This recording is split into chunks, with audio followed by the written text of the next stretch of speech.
We've just transferred our design down to our linoleum block with pen and ink. And now we're going to take a red dry erase marker and we're going to cover the ink up so that when we're carving, it'll allow us to see better where we've been. We're going to use a variety of V gouges and U gouges to make different marks. The more open U gouges can clear out large areas, and the V gouges make lines. Small V gouges make lines, and the U gouges make larger lines. And using this together, you can make a whole variety of marks. Always carve away from yourself and never at yourself, because if it slips, it can go into your hands or body.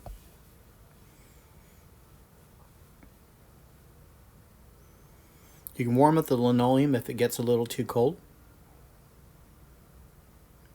And again, the flatter gouges can clean out large areas so that they're less likely to hold ink. If you want to do really fine lines, you can use knives, and you just angle them up, and you just shape with the knives both sides and come in with the V gouges and clear out the little tiny lines.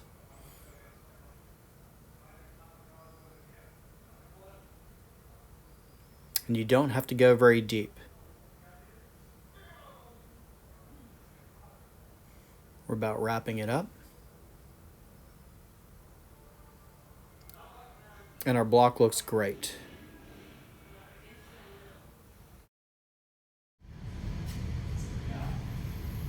All right, we're gonna hand print our Linocut today.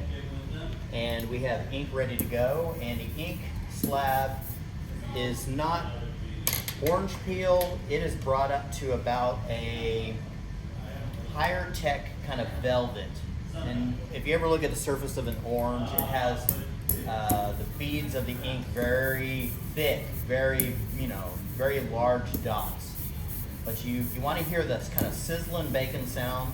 Today we're using the easy to clean super graphic black from Speedball, and we're going to roll up our block and print it.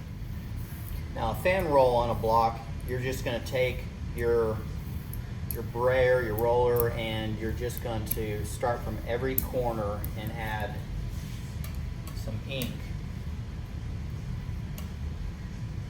Anytime you add ink to your slab, just add it in a strip.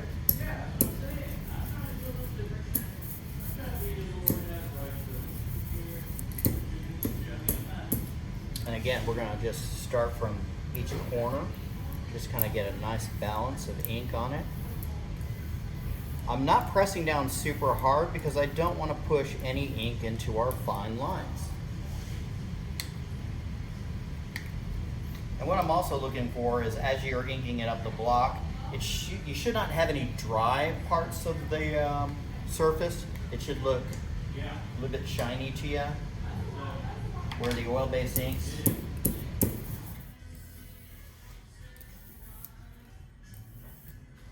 And before you print it, you just want to take a good look at it. Make sure there's no dry spots to your plate. Just move around it and just make sure it looks like it has a low-tack velvet buildup of your ink on the block. All right. So for registration purposes, you can do the video that shows you the T and line for flat linoleum. I mounted my linoleum to a block, so I'm using a 3-point system with a strip, trying to keep it a little bit close. A Kento registration made out of the usable, reusable registration tabs. And so I'm just gonna begin by putting the block in.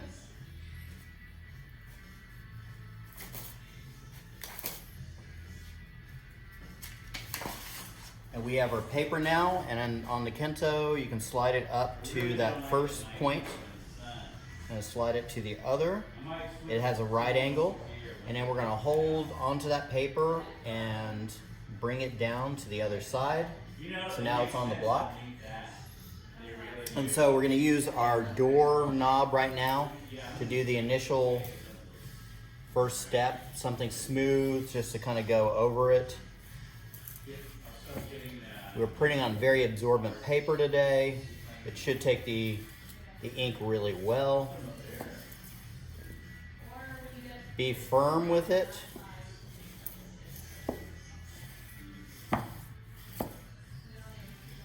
But with this kind of ink, you don't have to crush it. All right, so you can move on to different devices.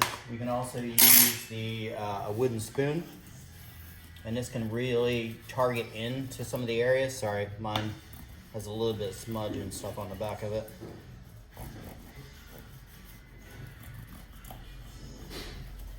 And the cool thing about printing by hand as well is you can peek at your work.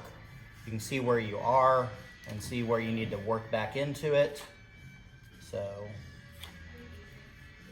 you can even use a kitchen spoon, a metal spoon, to get into some of those areas.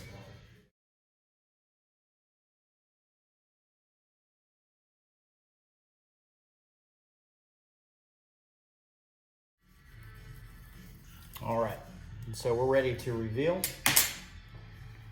and our printing by hand